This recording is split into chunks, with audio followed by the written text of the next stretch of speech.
Pymes Perú. Continuamos con el programa Pymes Perú Radio y Televisión, como todos los martes hablando de salud, hablando de inclusión social, pero qué importante incorporar este componente fundamental, la educación. Si no hay educación, la salud tampoco camina muy bien, que digamos, ¿no? La educación es el tema fundamental. Madeleine Zafra, nuestra colega, está con nosotros en mesa. ¿Cómo estás, Madeleine? Muy buenos días, queridos amigos de Pymes Perú. Hoy martes, en la inclusión que nosotros debemos de tener, sobre todo en el tema de la educación, Rómulo. Y para ello tenemos invitada a nuestra querida doctora, coordinadora nacional de la campaña peruana por el derecho a la educación, la doctora Madeleine Zúñiga. Ahora, hay que recordar, perdóname, quiero hacer una breve mención. Hay que recordar que ella es miembro fundador, fue ella vicepresidenta del Foro Educativo desde el 2006, en la Coordinadora Nacional de la Campaña Peruana por los Derechos a la Educación. Además es doctora en Educación en la Pontificia Universidad Católica del Perú con una maestría en Artes por la Universidad de Texas en Estados Unidos, además de un posgrado sociolingüística en las universidades de Essex y Londres, bueno, y mucho más en realidad. Yo he estado revisando por las redes sociales, es todo un valor fundamental para los peruanos. Bienvenido, doctora. Muchas gracias por su presentación. Definitivamente, cuando hay toda esta hoja de vida, no sabemos por dónde empezar, pero empezaremos por lo primero. Así es, empezaremos sobre todo por esta Semana de Acción Mundial por la Educación, doctora. Es un placer poderla tener, poder compartir estos momentos con cada uno de nuestros amigos que están seguramente ahí a través de las pantallas de Canal 49 y del programa Pymes Perú, deseosos de poderla escuchar. Muy bien, muchas gracias por el espacio a ustedes dos. La Semana de Acción Mundial es promovida por la Campaña Mundial por la Educación desde hace ya 13 años. Nació para que los gobiernos no se olviden de sus compromisos asumidos en el Foro Mundial de Educación que se celebró en Dakar en el año 2000 y que dio lugar, ¿no?, a un movimiento, en realidad empujó más el movimiento Educación para Todos. Cada año la Semana de Acción Mundial por la Educación levanta un tema específico. Este año el gran tema ha sido educación y discapacidad. Esto quiere decir el derecho que tienen todas las personas con discapacidad a ser incluidos en los sistemas educativos, ¿no? Entonces es una defensa de la educación inclusiva en el sentido más amplio posible.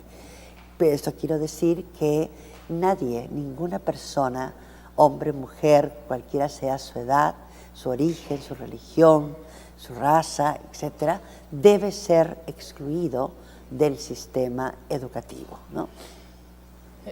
Rómulo, si bien es cierto, quisiéramos saber cuántas personas están censadas en este tema. Bueno, eso es interesante.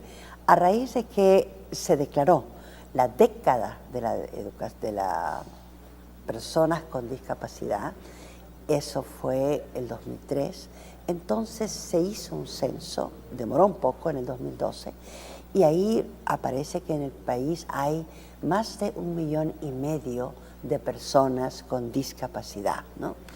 Y de ellas, digamos, tienen el derecho de tener un certificado de discapacidad. Y con ese certificado de discapacidad ellos tienen la posibilidad de acceder a los servicios a los cuales tienen derecho y reclamarlos, ¿no?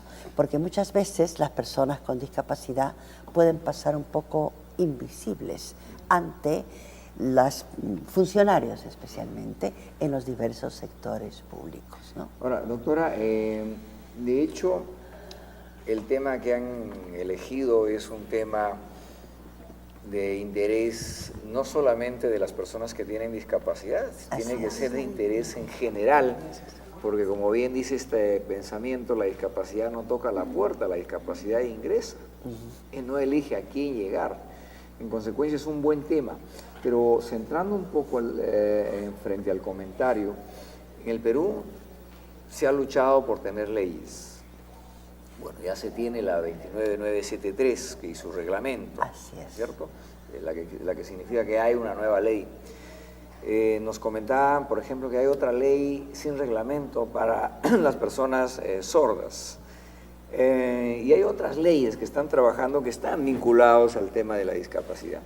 De su experiencia, ¿el tema va a pasar por leyes o el tema pasa por políticas de Estado donde se pueda realmente definir una hoja de ruta para la real inclusión de las personas con discapacidad? Claro, bueno, las leyes son una base legal, son políticas, ¿no?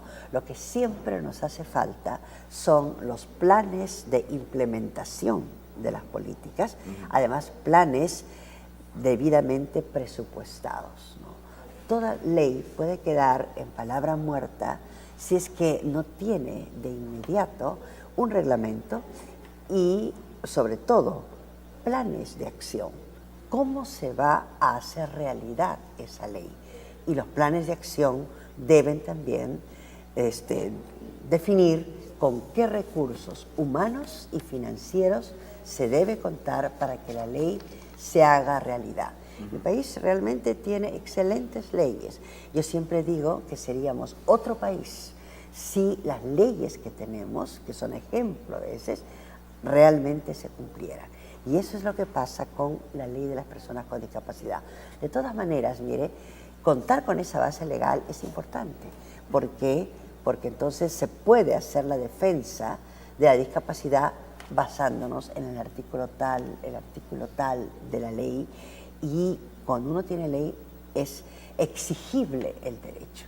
El incumplimiento de la ley bien puede llevar, ¿no es cierto?, a presentar ante la justicia el incumplimiento de la ley. Ahora, en su experiencia y de hecho en la interpretación de la ley, que de por sí hay un incumplimiento en el sector educación, cuando hablamos del acceso a la educación de las personas con discapacidad y una reserva que debe considerar todo centro de educación primario, secundario, superior. Ajá. Eso, desde su experiencia, mire, nosotros tenemos una información bastante interesante aquí, porque con gran suerte el Consejo Nacional de Educación encargó hacer un estudio de un balance de qué había ocurrido con la década de la educación inclusiva. Y ahí tenemos información bastante precisa. Se dice que hay una población escolar de alrededor de 370.000 personas en edad escolar, digamos de 17 años para abajo, ¿no?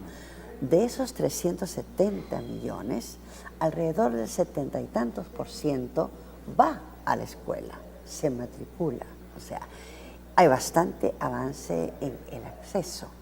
Lo que estamos bastante atrasados es cómo se trata a las personas con discapacidad una vez que entran a las escuelas, ¿no? Se dice también por ley que todas las escuelas en el país deben ser inclusivas. Eso quiere decir no negarle el acceso a nadie, ¿verdad? Pero no basta con decirles, aquí tienen un sitio en la escuela, sino atender a las condiciones especiales que tienen estas personas. Entonces hay mucho por hacer en términos del ambiente mismo, ¿no? Escuelas con rampas. Claro, ahí es el otro tema, ¿no es cierto? Claro. El otro punto es la accesibilidad, Así ¿no? es, Que podamos tener, exactamente. y también la preparación que puede tener los maestros, ¿no? Exactamente. Porque eso es un punto, el Estado nos da, pero si juntamos todo ello, es recién donde nosotros vamos a poder tener las funciones necesarias y oportunas, que es lo que necesitamos las personas con discapacidad. Así es, hace mucha falta la preparación de los docentes, ¿no? En ese sentido hay todavía grandes déficits. Y eso hace que, miren, es triste reconocerlo, pero de esos 370.000 o más personas en edad escolar, los que llegan a la escuela son 280 y tantos mil, ¿no es cierto? Pero solamente hay 5.500 que reciben en la escuela un trato de educación inclusiva. Estamos dialogando con nuestra colega Madeley Zafra y la doctora Madeley Zúñiga justamente sobre la educación inclusiva. Este año vienen abordando este tema de la educación y la discapacidad. Y justamente hablábamos de este tema de la sensibilización porque, por un lado, es la administración pública que tiene que tener una responsabilidad para cumplir con ciertos pedidos, ciertas gestiones que se hacen, como el caso del Colegio Braille en Comas, que es un colegio para invidentes. Dos, el tema de los materiales didácticos. O sea, además de tener profesores preparados, necesitamos materiales didácticos acorde, porque claro, no es lo mismo para uno que tiene discapacidad visual que otro tenga la discapacidad auditiva. Claro. Entonces, digamos, ¿qué se está avanzando en esta parte, doctora? Todavía poco, todavía poco. Por eso es tan importante levantar el tema en los medios, y yo agradezco mucho, porque las personas mismas, bueno, está comprobado que las familias son realmente el mejor apoyo que pueden recibir las personas con discapacidad, pero las familias tienen que estar imbuidas del conocimiento de los derechos, ¿no?, que pueden y deben ejercer las personas con discapacidad y exigirlos, ¿no?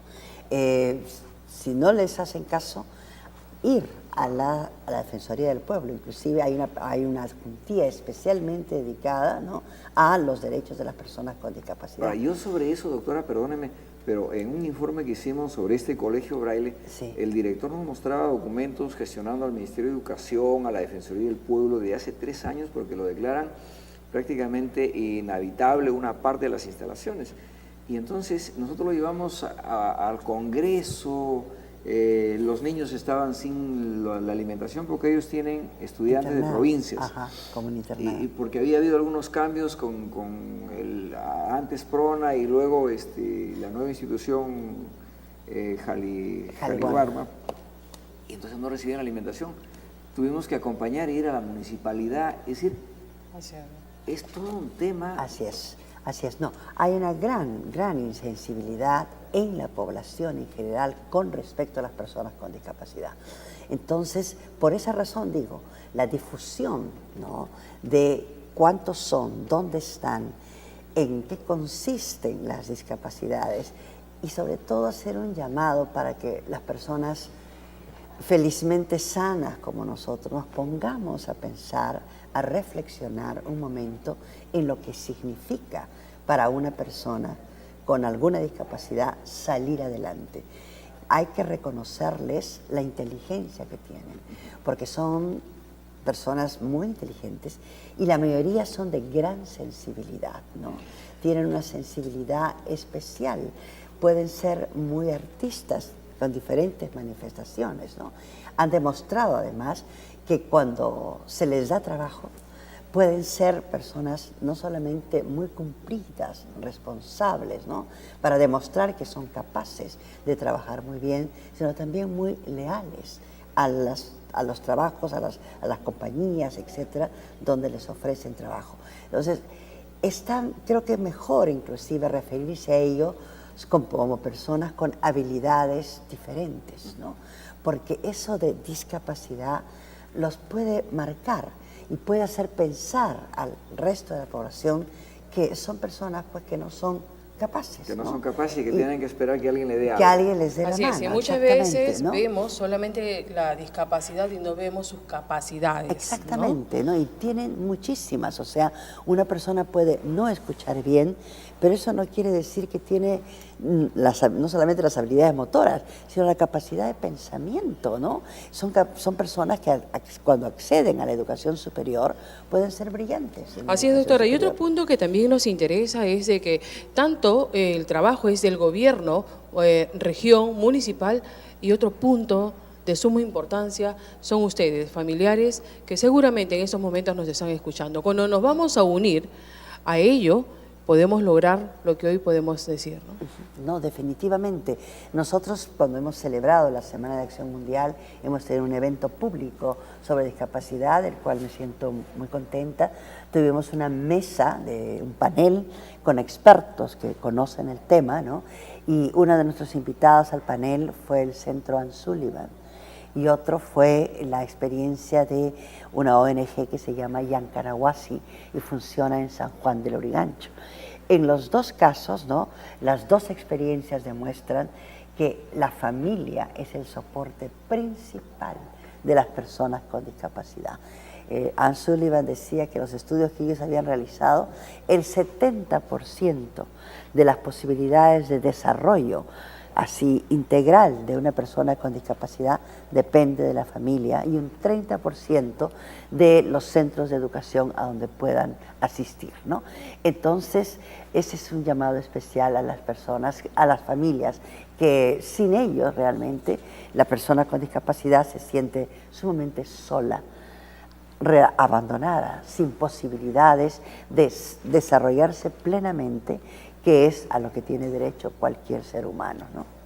Bien, estamos llegando a la parte final de nuestro programa esta mañana, y de verdad agradecerle, doctora Madeley Zúñiga, por compartir con nosotros, con nuestros televidentes, con nuestros seguidores por internet, de hecho, esta tarea de no ver el cansancio, sino de ver toda aquella posibilidad de realización inclusiva. Exacto. Pero en la práctica, porque a veces se ha usado como un cliché político. Claro, muy grande, ¿no? claro que sí. Yo creo que hay que pensar, como digo, seriamente en qué significa inclusión y no olvidar a nadie para ser incluido, ¿no? Y las personas con discapacidad en especial tienen que ser visibilizadas lo más posible, porque son toda una potencialidad de desarrollo, ¿no? Sí. De acuerdo. Bien, muchísimas Qué bueno, gracias. doctora. Nosotros estamos agradecidos. ¿Sí? Gracias Esta a es su casa, ustedes. Pymes Perú, para poder seguir desarrollando ese tema, sobre todo de la inclusión en la educación de nuestras personas con discapacidad. Así es. Muchas Recuerden, gracias. amigos televidentes, la discapacidad no toca la puerta, no pregunta cómo te llamas, no pregunta si tienes dinero para ingresar. La discapacidad ingresa en cualquier momento. Nadie, absolutamente nadie, estamos libres de tener cualquier impasse en la vida. Hay que encomendarnos a Dios, pero hay que tener mucha sensibilidad finalmente de lo que es la vida humana como tal. Pymes Perú.